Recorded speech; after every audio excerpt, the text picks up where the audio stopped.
talked about this before in previous videos, but this is something, if you can understand this, you can probably understand this and be a better physical therapist for yourself, probably a better therapist than most entry-level conventional physical therapists. And it's a concept that we tend to create tension in our body when we start to feel, our nervous system starts to feel some instabilities. So we create tension through the form of hypertonicity, where we tend to use more of the superficial musculature to create a sense of tension or stability.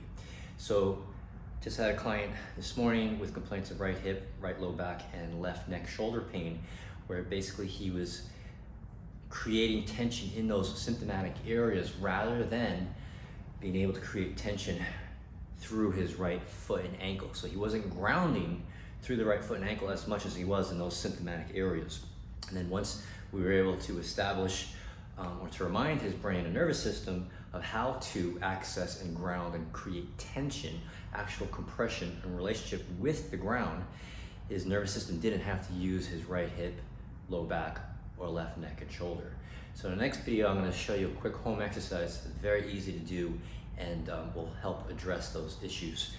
Just to give you an example of how you can start creating tension through the ground, compression contact, your relationship with the ground, rather than engaging and turning on your superficial muscles somewhere else in your body.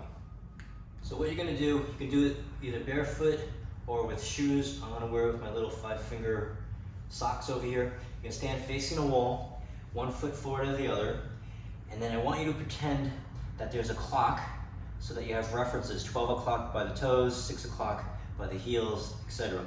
And then I want you to completely suction your feet, root them into the floor, and I want you to start to hit the outer edges of your foot in a circle. Start clockwise a few times, start counterclockwise a few times, and I want you to pay attention to what areas of your clock or the outer edges that it's more difficult for you to exert force into the ground, okay?